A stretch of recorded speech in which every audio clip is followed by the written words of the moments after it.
I heard recently what happened to Fred Astaire, the greatest dancer ever, when he was attending an audition to get a job before he was famous. After his audition, the director of the show wrote the following words on his report card: "Can't sing, can't act, can dance a little."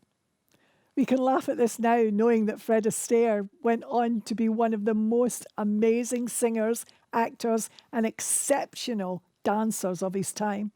But I'm sure those words must have deeply hurt. However, despite the negative comments, Fred went on to prove his critic wrong.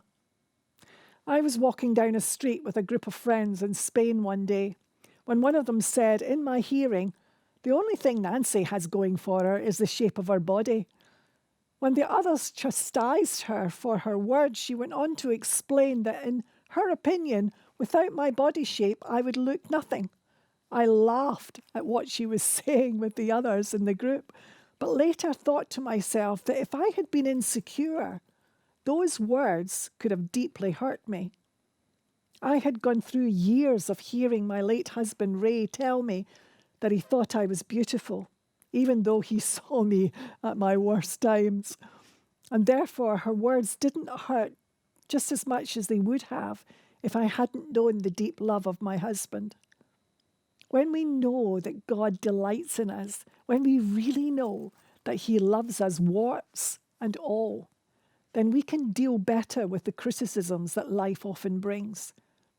When we soak ourselves in him and his word, when we listen to the truth and hide it deep within us, then we will experience how the truth can set us free from the lies the enemy can fool us into believing.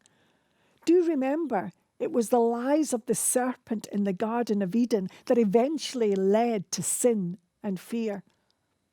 Recently, I heard a story of an 80-year-old man who felt he had lost his salvation.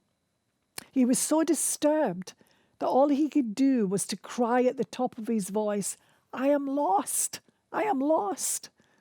His wife took him to the home of Smith Wigglesworth, an amazing man of God, to ask if Smith would pray for him.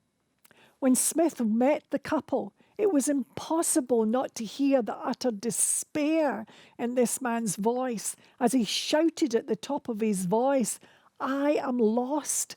I have committed the unpardonable sin. I am lost. I am lost."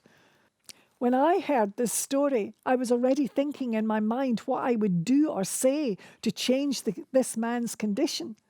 However, what Smith Wigglesworth did just didn't occur to me.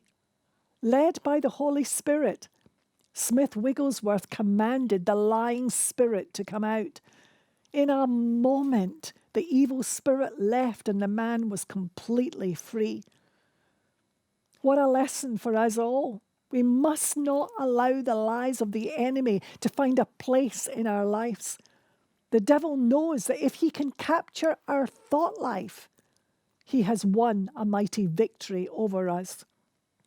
Today and every day, eat the truth of God's words and keep them alive in your heart.